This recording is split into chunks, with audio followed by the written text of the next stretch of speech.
Okay, so we're back. We're showing you little tips and tricks to how to keep the kids busy when you're work from home and a remote worker, and you've got kids running around and need to be occupied on their iPad or something educational, kind of fun. We just took a look at a trivia game that you can make using ChatGPT, and what I'd like to present you with now is how to make a choose your own adventure story for your children. These are always fun. I remember these when I was a kid, the actual paper books, and you'd like flip the pages, and it would say like, "Do you want to?" slay the dragon or, eat macaroni and cheese. And you'd say, eat macaroni and cheese. And then you go to page 52. And you go to page 52 and it said, after a nice bowl of macaroni and cheese, need to take a nap. And while you're taking a nap, the dragon stole the gold. But you wake up to find the dragon flying over your house. Do you yell at the dragon? Like this, choose your own adventure, right? You get to choose and you go different pages in the book. So turns out that this is something you can do with ChatGPT. So I made this prompt here. I'd like you to create, here we go. I'd like you to create a choose your own adventure story for my 9-year-old son, Tim. Tim should be the main character of the story. The story should be about saving a small village from a mean looking dragon. Along the way, Tim should have the opportunity to discover that the dragon is not actually mean. He's just mean looking. But if approached in the right way, it could actually be a friend and ally to the Tim and the town. I don't know if ally is spelled right. Anyway, it'll probably get it. There should be roughly 2 paragraphs of story text prior to any opportunity to make a choice about the direction of the story. Overall, the length of the story should be about 15 minutes and use appropriate language and reading level for the age of our child, right? Try to make it as fun as possible, as well as exciting and thrilling for Tim. I'd like you to create. Oh, and I just did it again. I just copied that twice. So let's just leave that. That's all we need. Okay, so there's the prompt, and let's see if it can do the story based on that. And I'm using GPT 4.0. I think this is good for these kinds of um, stories and literature and stuff like that. And it's giving us this breakout screen, which is like an shareable kind of editor's kind of space.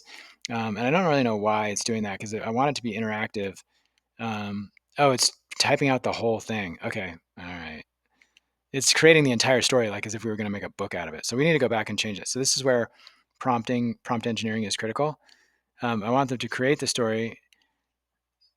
I want it to create the story.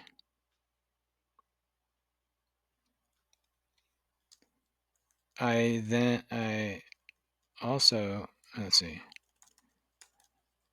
And rather than present me with the entire story,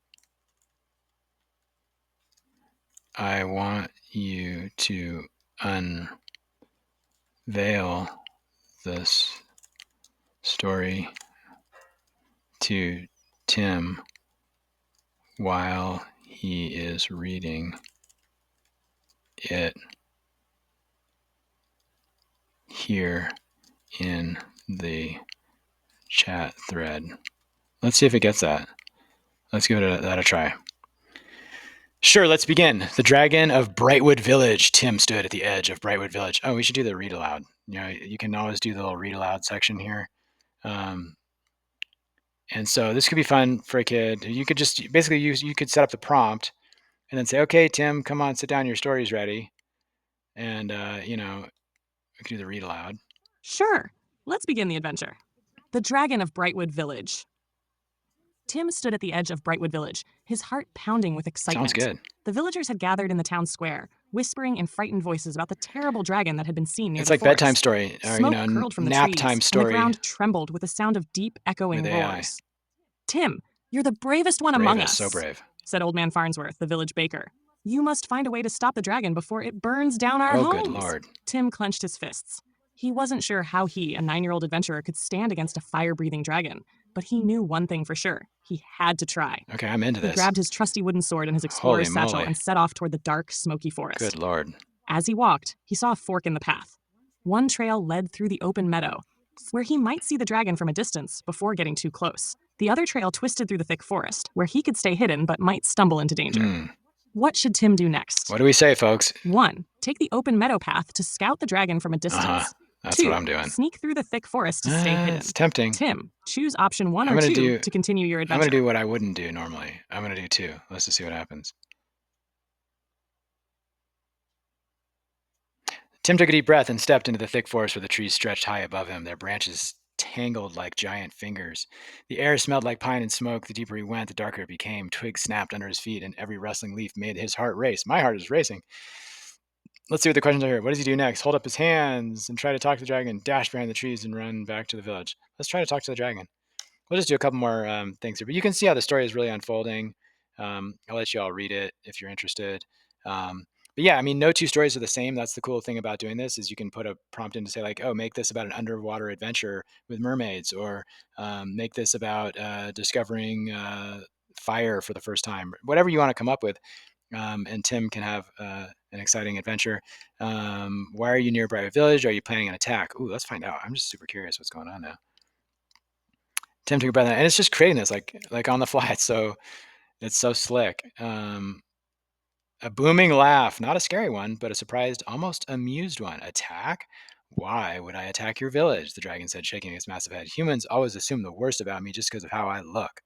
All right, I guess some teachings going on here. Anyway, you can see how the choose your own adventure story can keep even the oldest of us occupied and interested. So that's that plus the trivia games. Lots of other cool tricks and tips that I've come up with to kind of keep things fun and engaging with the family, including imagery and stuff like that too. So we can get into that maybe another time. But lots of fun and enjoy, and keep those kids happy while you are happy yourself working from home. All right, talk to y'all soon. Bye.